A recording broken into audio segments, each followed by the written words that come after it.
Hi, this is me, Isabella. I am born and raised here in Tampa, Florida, and I currently work in hazardous waste disposal. Nuclear energy, while not entirely carbon neutral, is still a significant component of the United States' strategy to reduce its reliance on fossil fuels. However, nuclear energy use and the storage of leftover byproduct has historically been a source of fear and mistrust among citizens. Leveraging Paul Slovic's study on risk perception of nuclear storage in Yucca Mountain, Nevada, this research tests a pilot instrument to measure preliminary trends in public perception of risks and benefits related to nuclear energy and byproduct storage in the state of Florida. This translational science pilot project is a first step to understanding the challenges to implementation and opportunities for citizen stakeholder engagement in producing an effective, more sustainable solution to power the state of Florida now and into the future. This study highlights perspectives from diverse populations, including Native American communities, offering a baseline for future policy and implementation strategies that prioritize environmental justice and local context. So how does this impact everyday people in Florida? The health of Florida communities are directly impacted by the further development of nuclear energy and the disposal process in place that has potential impacts on their health and lives. There are economic driving factors for nuclear development and disposal solutions, but there are also potential risk factors, such as improper disposal and storage, response time regarding spills from government-run entities.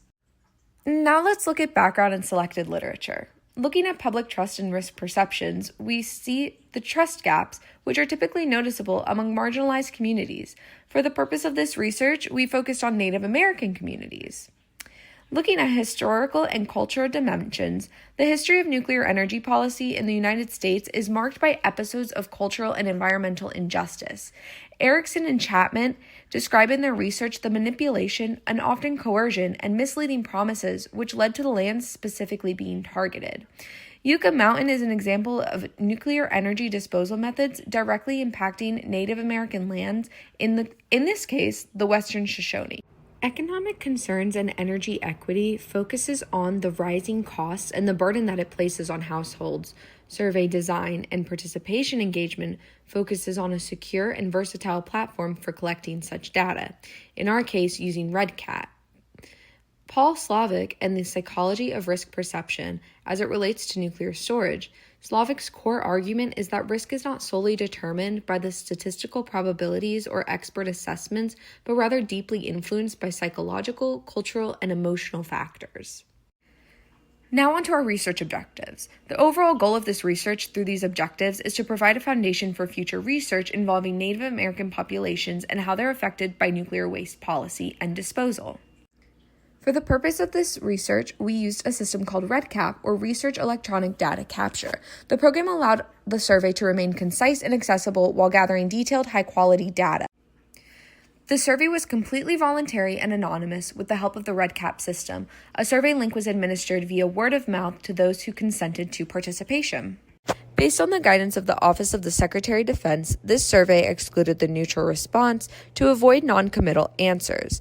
We intentionally structured this as a binary response system, yes or no, in order to encourage definitive results. The survey did not continue if the respondent did not complete the question.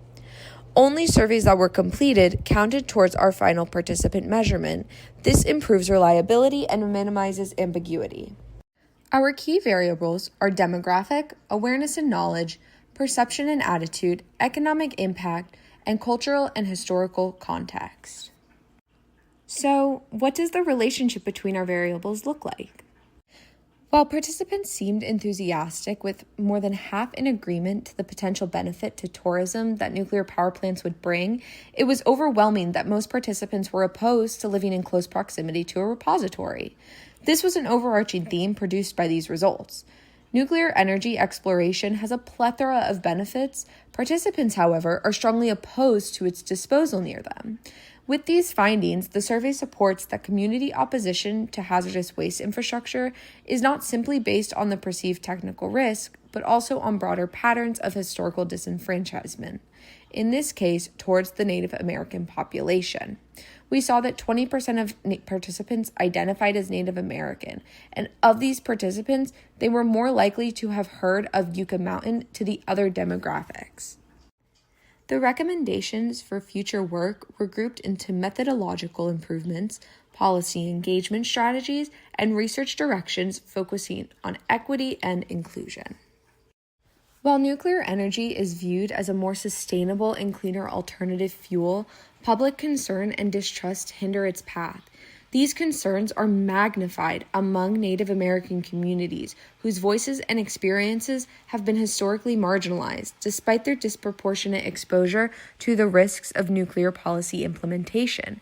This research illuminated widespread skepticism about Florida hosting underground nuclear waste repositories. Trust is a critical variable in the success of nuclear waste policy. Trust is foundationally important, as even well-intentioned policy can fail without it.